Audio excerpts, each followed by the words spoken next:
It's recording! Quit biting me.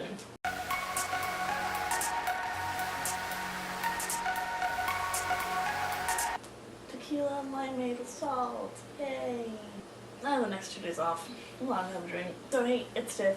And today I'm gonna go over some of the books that I've read. I've read 2 books over the summer, and both of them are on my Kindle, so I can't actually show you the beautiful hard copies.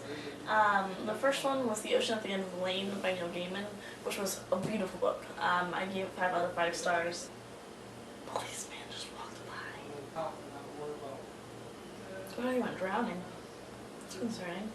Neil Gaiman is my favorite author, so it was kind of guaranteed that I was gonna like it. I enjoy that he continues to write books that are just always new and different in their own way. The book is about a young boy who has a normal, boring, stressful childhood, and his world is basically shattered by magical happenings, and it's really hard to actually describe what happens in the book without giving most of it away, so you just really have to go read it. It's one of those books that if you've never read a Neil Gaiman book before, this would be the perfect intro book for it.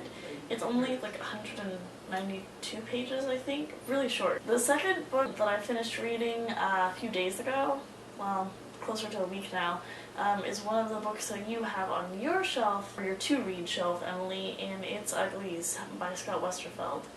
I did read that, and I gave it 3 out of 5 stars because some of it didn't really jive with me. One of my biggest pet peeves when I read a book is hearing the author's voice.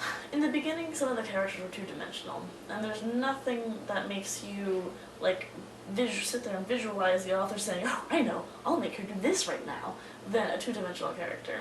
The premise of Uglies is that you're ugly and hideous for all your life, and then by the time you turn 16, you're allowed to have an operation that makes you beautiful and gorgeous and perfect, and the rest of your life is spent having fun. It sounds really awesome, I mean, that part.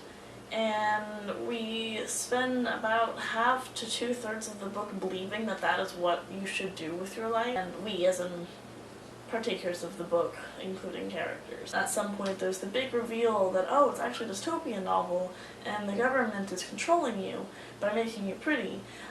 There were some issues that I had with the book. It was interesting enough that I'm going to continue reading the series. I'm currently halfway through Pretties, which is the second book in the series, and I will, I'm sure, read specials and extras after I'm done with that. Unless Pretties turns out to be absolutely terrible, in which case, no. As for the books that I'm wanting to read, I know you talked about World War Z. I thought about reading it. I really did. Zombies aren't usually my thing, but I thought, hey, maybe. But no, you talked me out of wanting to read it. It sounds boring.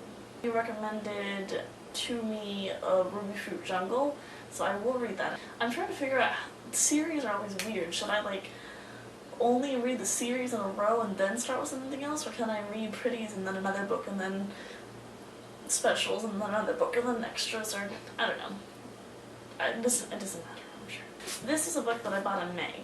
It's called The 3 Lives of Tomomi Ishikawa, and it is about a suicide, possibly, and a man who has a imaginary pet lynx named Cat. I thought the book was pretty interesting, but I've only gotten to page 45 of it. Apparently, I don't actually want to read this book. I also went to Half Price Books, and I spent like $6 on The Wild Things, which I've never read, never seen the movie. I'm sure I read the picture book when I was a kid. Yeah, I want to read that one too. I want to read a lot of things. So Emily, how do you read series? Do you read them all the way through? Or do you just kind of like read books that you want? I do know that if you know, the series isn't out yet, you do have to wait for it, and so I kind of feel like that makes it okay if I want to read, like, I don't know, The Wild Things after Pretties. But I do also feel like it's cheating, like you could get the full experience of the entire thing by reading them all at once. I don't know. The things that I don't like about Kindles. With a book, if I remember, oh, halfway through there was this line where he said that thing to her and it was so beautiful. Here, let me read it to you. No. Right.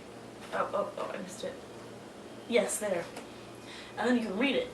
With a Kindle, if it's like 3/4 of the way through, what are you going to do? Flip there? I can't do that. It's a Kindle. You have to push the button a billion times to get to that page. So I do miss that. And I think that I will probably start trying to write down or at least highlight the quotes that I enjoy in books, so that way I can be like, oh yeah, this is what the book was about, and here is a good quote demonstrating why I did or did not like this thing. So, I don't know. I really hope this is recording.